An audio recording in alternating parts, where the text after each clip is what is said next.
Syllabus मैंने आप लोगों को बताया। बाल गोविंद भगत पद सूरदास जी के द्वारा लिखित, और उसके बाद राम लक्ष्मण परशुराम संवाद, और व्याकरण में आपके रस और पद पद हम लोग रिवाइज कर चुके हैं। राम लक्ष्मण परशुराम संवाद हम लोग रिवाइज कर चुके हैं। अब ऑन योर डिमांड स्वयं प्रकाश जी द्वारा लिखित नेताजी का चश्मा। इस पाठ में लेखक के द्वारा क्या बताया गया है कि हमारे देश में बहुत सारे लोग ऐसे हैं जो देशभक्तों का और देशभक्ति का मजाक उड़ाने से पीछे नहीं हटते, लेकिन साथ ही साथ ये पीछे से आवाज नहीं आएगी। साथ ही साथ लेखक ने ये भी उम्मीद जताई है और उन्हें एक आशा नजर आती है कि आने वाली पीढ़ी के अंदर भी देशभक्ति की भावना अभी जिंदा है। एक नगर पालिका का जिक्र किया गया, एक कस्बे का जिक्र किया गया जो नगर पालिका के तहत आता है। बिल्कुल पहले ही गद्यांश में लेखक ने यहाँ पर बताया। अब इंटरनल क्या बनता है आपका, यहाँ से पहले से ही बता देती हूँ मैं, क्योंकि पाठ पहले भी पढ़ चुके हैं कि नगर पालिका के द्वारा कौन कौन से कार्य करवाए जाते हैं। MCQ पे देकर भी आपसे पूछा जा सकता है।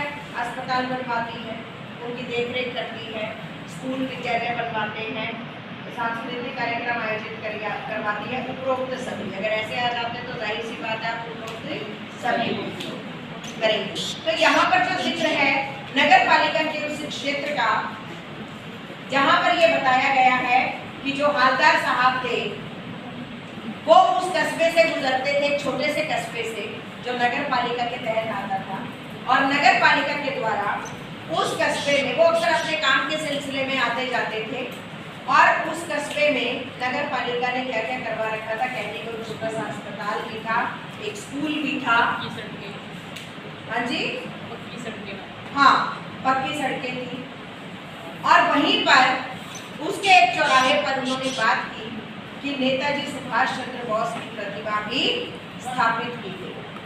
और वो प्रतिमा किसकी थी? नेताजी की तो थी, सुभाष चंद्र बोस जी की भी थी, यस, वो संगमरमर की बनी हुई प्रतिमा। ठीक है जी, ये भी आपका इंटरनल आ सकता है कि नेताजी, ये पूछा जा सकता है कि कस्बे में जो है किसकी प्रतिमा थी, जवाहरलाल नेहरू की, सुभाष चंद्र बोस की, भगत सिंह की, किसकी, मुझे पता है आप लोग आसानी से कर लोगे, किसकी थी? सुभाष चंद्र बोस की। और वो किससे बनी हुई थी? संगमरमर। और उसके अंदर कमी क्या थी? चश्मा। अब जब हालदार साहब वहां से गुजरे, उन्होंने देखा कि छोटी छोटी हर सुविधाएं छोटे से कस्बे में थी।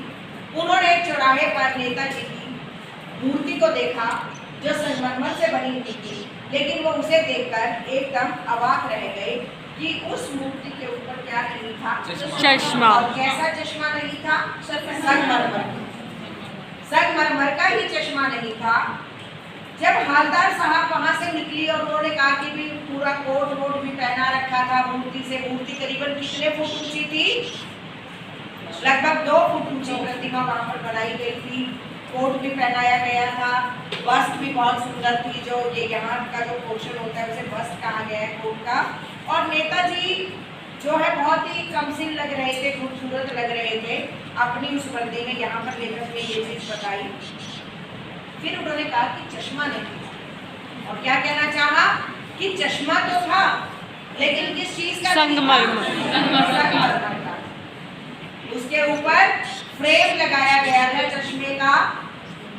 तो हालदार साहब बेटा जब वहां से गुजरे और वो पान खाने के लिए रुके तो वो बड़े हैरान हो गए उससे। कहते वाह भाई, ये भी बड़ी उत्सुकता जागी उनके मन में कि आखिर मूर्ति तो संगमरमर की है, लेकिन इसके ऊपर चश्मा जो है वो संगमरमर का नाम होकर रियल अर्थात असली चश्मा। तो बड़े उत्सुक हुए। वो हालदार साहब इस मूर्ति के बारे में नहीं सोचते रहे, और अक्सर जब वो काम से गुजरते थे तो क्या करते थे, वो बाहर चौराहे पर रुककर पान खाते। वो फिर रुके पान खाने के लिए वहां पर, और उन्होंने पान वाले से पूछ लिया कि भाई ये जो मूर्ति है इसके ऊपर ये असली चश्मा कौन लगाता।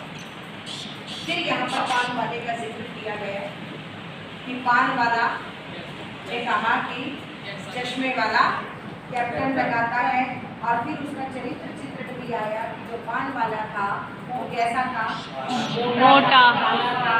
जब हंसता था तो उसकी तोंद हिलती थी और उसकी जो बत्ती सी थी वो पान खाने की वजह से लाल और काली पीली नजर आती थी।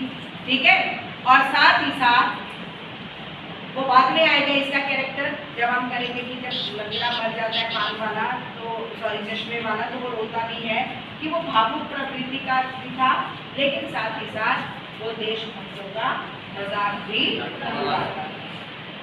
उसने अपने मुंह में पांच मुंह से रहता था। ठीक है, तो उन्होंने पूछा कि ये क्या करता है।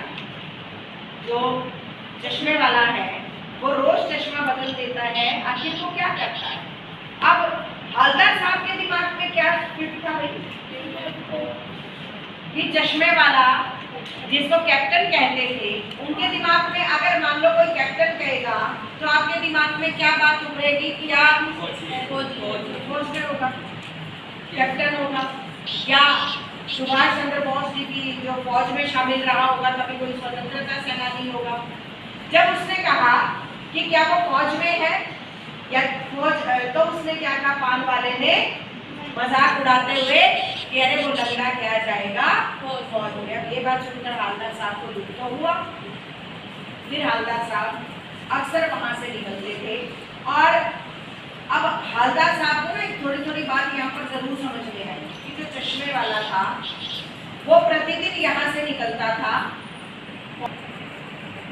तो उन्होंने देखा कि जो चश्मे वाला था, पता चला कि चश्मे वाला जो है उसे नेताजी सुभाष चंद्र बोस की जो मूर्ति है वो बिना चश्मे की अच्छी नहीं लगती थी, और इसलिए वो रोज उन पर चश्मा लगा।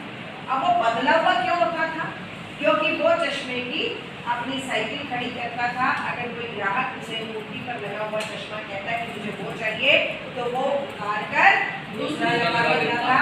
अगर ग्राहक को वो पसंद आ जाता तो वो उसे उतार कर ग्राहक को दे देता, और फिर नेताजी की मूर्ति पर। अब ऐसा करता क्यों था कैप्टन चश्मे वाला, ऐसा क्यों करता था, क्योंकि उसे नेताजी की मूर्ति चश्मे के बिना अच्छी नहीं लगती थी। और कहीं ना कहीं अगर हम बात करें तो उसके अंदर देशभक्ति की भावना को कर रही थी, और वो देशभक्तों का सम्मान। ठीक है जी, अब आगे आइए। अब हवलदार साहब को आदत हो गई थी, वो रोज चौराहे पर उठते, पान खाते, मूर्ति को देखते, और फिर उसके बाद आगे चले जाते। एक दिन उन्होंने देखा, वो जब चौराहे से गुजर रहे थे, सभी दुकानें बंद थी, विवाद की बात की जा रही है, अंत की सभी दुकानें बंद थी, और मूर्ति के ऊपर क्या था, चश्मा नहीं था। अब इससे हुआ क्या, उन्हें बड़ी उत्सुकता होने जानने की कि आखिर आज यहाँ पर चश्मा क्यों नहीं। वो पान वाले के पास रुके और क्या पूछा पान वाले से कि आज कैप्टन कहाँ। अब जब पान वाले से ये बात पूछी,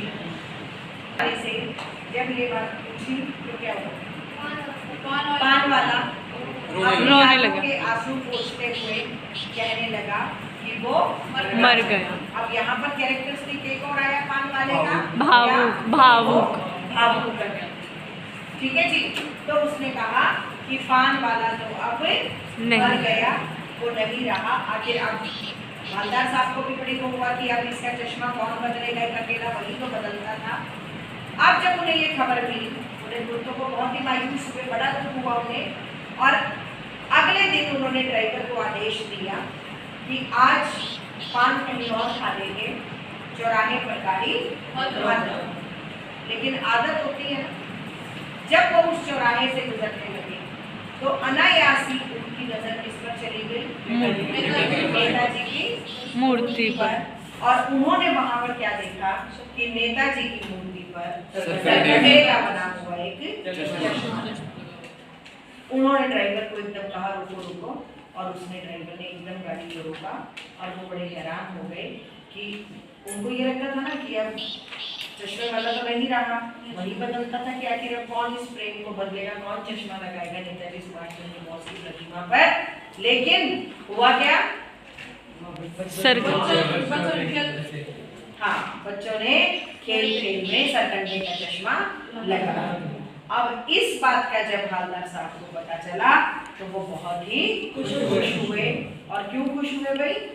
देखिए, उन्हें ऐसा लगा कि हमारे देश के छोटे बच्चों में भी, हमारे देश की भावी पीढ़ी में भी देशभक्ति की भावना है। अर्थात बच्चों को भी ये पता था कि भाई किस मतलब नेताजी सुभाष चंद्र बोस की प्रतिमा पर चश्मा लगाना है। बड़े खुश हुए। पहले तो उदास हुए।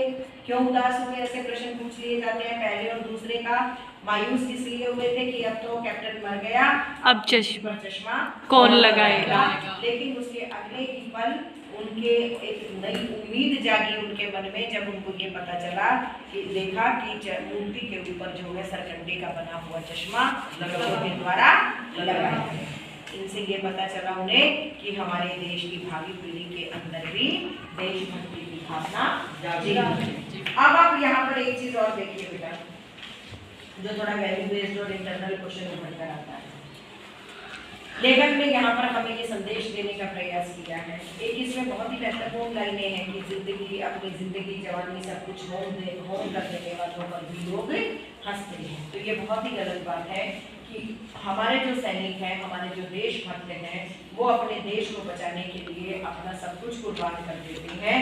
लेकिन जो लोग हैं जो देशभक्ति की कदर नहीं करना जानते, जो देशभक्तों की कदर नहीं करना जानते, वो हमेशा उसके ऊपर हंसते हैं। और ऐसा कैसे लेखक ने चित्रित किया? पान वाले के माध्यम से। क्योंकि शुरू में जब पान वाला बताता है तो वो हंसता है कि वो लुकड़ा क्या जाएगा फौज में, ठीक है। लेकिन दूसरे की और एक और चीज इम्पोर्टेंट याद रखना, हमेशा पेपर ट्विस्ट में क्वेश्चन थोड़ा ट्विस्ट तरीके से दिया जाता है। कैसे? अब सरकंडे का चश्मा लेखक के दिमाग में, लेखक के मन में क्या उम्मीद जगाता है कि बच्चे के मन में भी देशभक्ति की भावना जीवित है, ठीक है। और फिर जो दूसरा बात है कि लेखक मायूस क्यों हो गए जब उन्होंने देखा कि मूर्ति के ऊपर चश्मा नहीं था, और उत्सुकता क्यों बढ़ी जब उन्होंने देखा कि संगमरमर की मूर्ति पर असली का चश्मा लगा हुआ था। तो ये दो पहलू, चश्मे के दो तीन पहलू अलग अलग हैं, गड़बड़ मत करना। अगर ये कहते कि लेखक की उत्सुकता क्यों जागी मूर्ति को देखने की, जब वो प्रारंभ में आते तो असली चश्मा दिखता है ना उनको, तो वो बड़े हैरान होते हैं कि आखिर संगमरमर की मूर्ति। और एक और मास्टर मोतीलाल का भी इसमें जिक्र आया है, ये चीज भी पूछी जा सकती है कि क्या कल्पना की और हुआ भी क्या था। यही हुआ था जब पान वाले ने बताया, लेखक ने कहा कि किसी को जल्दी में मूर्ति बनाने का कॉन्ट्रैक्ट दे दिया होगा और किसी मास्टर को ये फटाफट बनाओ, अनावरण करवाना होगा नेताजी से, और वास्तव में यही हुआ। तो किस मास्टर का जिक्र यहाँ पर आया है? मोतीलाल, जो ड्राइंग का मास्टर था स्कूल में, और उसी ने उस मूर्ति को बनाया था। बहुत बढ़िया मूर्ति बनाई थी, लेकिन कोई ना कोई वजह नहीं होगी जिसकी वजह से या तो वो चश्मा बनाना भूल गया और या फिर बना नहीं सका किसी का। ठीक है जी। तो उत्सुकता कब जागी? जब असली चश्मा देखा। मायूस कब हुए? जब उन्होंने मूर्ति पर चश्मा नहीं देखा, उन्हें पता चला कि पान वाला नहीं रहा। और उम्मीद कब जागी? जब उन्होंने सरकंडे पर बच्चों के द्वारा खेल बनाया हुआ सरकंडे का चश्मा। सरकंडा क्या होता है?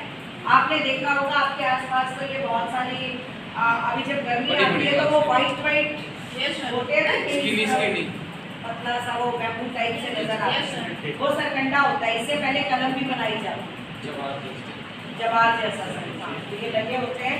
तो वो सरकंडे का चश्मा, बच्चे तो कलाकार होते हैं ना, किसी भी चीज से कुछ भी बना देते हैं। तो उस समय लेखक ने ये नहीं कहा बेस्ट आउट ऑफ बेस्ट, आप कहते हो बेस्ट आउट ऑफ, ठीक है जी।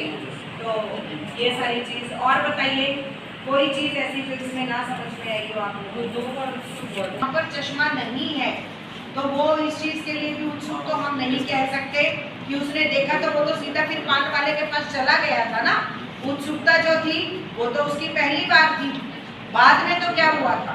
बाद में तो वो सीधा पूछने ही चला गया था कि आखिर आज क्या कारण है जिसकी वजह से नेताजी की मूर्ति पर चश्मा नहीं है।